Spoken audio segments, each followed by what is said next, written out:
You see, the ego loves to be, not only to be special, but loves to feel special. That is how the ego is made. It's really not anybody's fault. It just has to be seen in the light of clarity.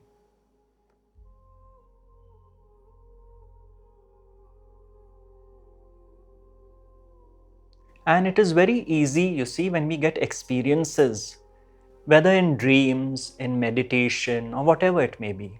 When we get these experiences, we start feeling special.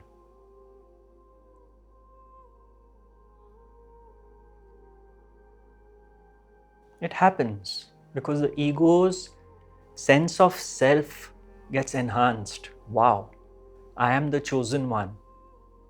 This experience happened to me and it doesn't happen to others generally.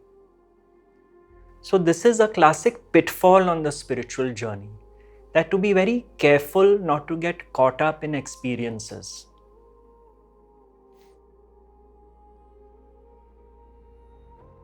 I remember a while ago, since we started these interviews on the channel, a very beautiful person had started writing emails to me that Baba came to me in the dream and said this, Baba came to me in a dream and said that, which was all very nice.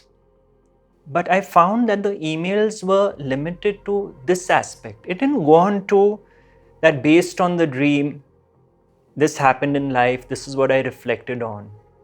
It was always this dialogue of Baba came to me in a dream, wearing the yellow clothes, Baba came and said this, said that. It was all that, which has its place. But you see, one thing about dreams is, by and large, they are also psychological reactions to the waking state.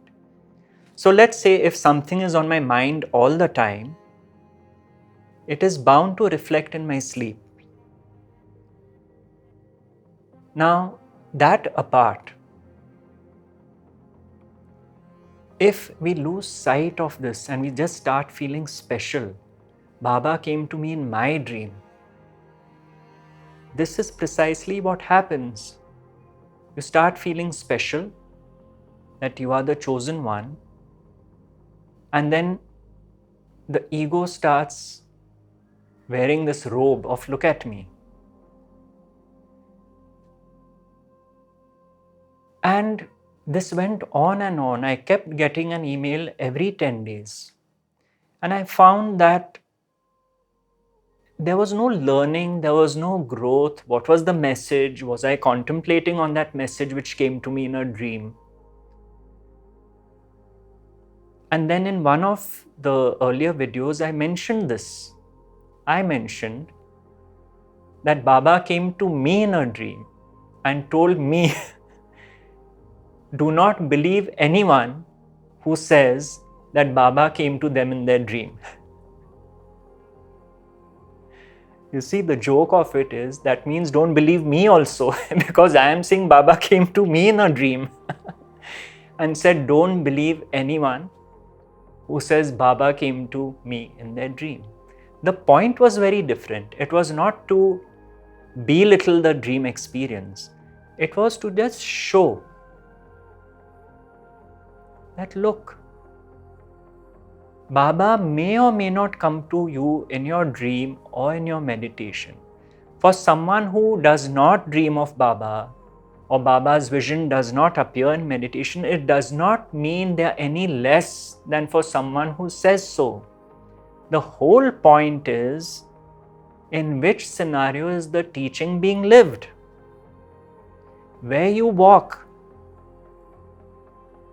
where your feet are, whether it is at work, whether it is at home, are you following the footsteps of Baba? Because Baba may come to you in your dreams, but if you are not following the teaching, you are not following in his footsteps, what is the value of that dream? What is the value of that vision? You see, some experiences are given to us because they act as catalysts. They encourage us on the path. But if we get hooked to them, And our daily living is still a mess. We are repeating our same patterns. Our relationship dynamics are not undergoing any transformation. We are no more at peace than we were earlier. Then that has no value. That has absolutely no value. But if we find we have a dream, we have a vision, and we find we can derive the juice of that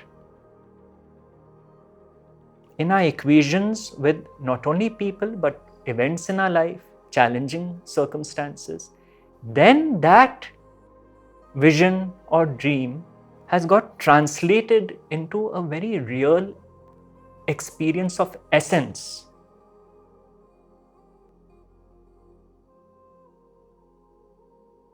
So this is really a message to people that don't be discouraged if you are not a chosen one.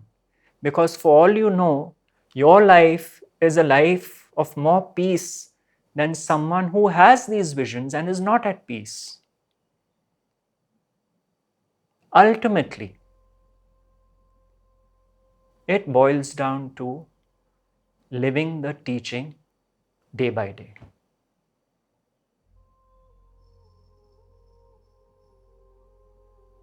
If that happens, then you can rest assured you don't need dreams and visions of Baba because he is with you during the day. Else you wouldn't be at peace.